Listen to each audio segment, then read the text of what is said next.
Hi friends, வாங்க இன்றைக்கி ஜாதி மல்லிப்பூ பறிக்கலாம். பாருங்கள், நிறைய இருக்குது. நான் கொஞ்சம் பறிக்க போகிறேன். அடுத்து முல்லைப்பூ செடியிலையும் கொஞ்சம் பூ கிடச்சிருக்கு. மொக்காக இருக்கும்போதே நான் இப்போ பறித்து எல்லாம் கட்டி வைக்க போகிறேன். பாருங்கள், எவ்வளோ நல்ல முல்லைப்பூ சூப்பராக இருக்குது. நல்லா வாசனையாக, ரொம்பவே நல்ல வாசனை. வளர்ந்தால் இன்னும் நல்ல வாசனையாக இருக்கும். கண்டிப்பாக எல்லாேருக்கும் முல்லைப்பூவும் ஜாதி மல்லியும் பிடிக்கும்னு நினைக்கிறேன். எனக்கும் ரொம்ப பிடிக்கும். வாங்க, எவ்வளோ கிடைக்குதோ அவ்வளோவும் பறித்து கட்டுறதுக்கு ஆரம்பிச்சிடலாம். எவ்வளோ பூ கிடச்சிருக்குன்னு இப்போ நம்ம பார்க்கலாம். மறக்காமல் வீடியோ பார்க்குறவங்க ஒரு சப்ஸ்கிரைப் பண்ணிவிடுங்க. பாருங்கள், இவ்வளோ ஜாதி மல்லி கிடச்சிருக்கு. மொக்கு இவ்வளோ கிடச்சிருக்கு. மலர்ந்து பூவும் கொஞ்சம் கிடச்சிருக்கு. மொக்கு முதல்ல கட்ட ஆரம்பிச்சிடலாம்.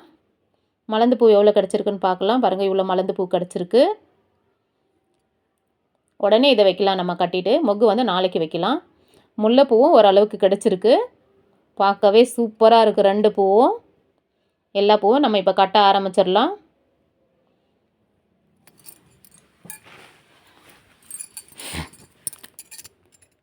பாருங்கள், பூ கட்டுற நூல்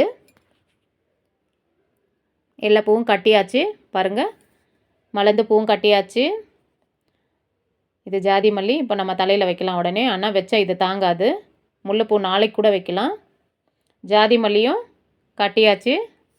ரொம்பவே சூப்பராக வாசனையாக இருக்குது. வீடே மணக்குது. இந்த 2 பூவும் வீட்டில் கட்டுறதுக்குள்ளவே அது மலர்ந்து வருது.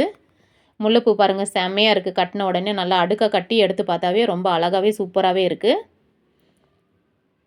அரை முழ அளவுக்கு ஜாதி மல்லி கிடச்சிருக்கு. சாமிக்கு வைக்கலாம், நம்மளும் வச்சுக்கலாம். எல்லா பூவும் கட்டி முடிச்சிட்டேன். பாருங்கள், ரொம்பவே சூப்பராக இருக்குது. உங்களுக்கு பிடிச்சிருந்தா ஒரு லைக் பண்ணிவிடுங்க. பாய்.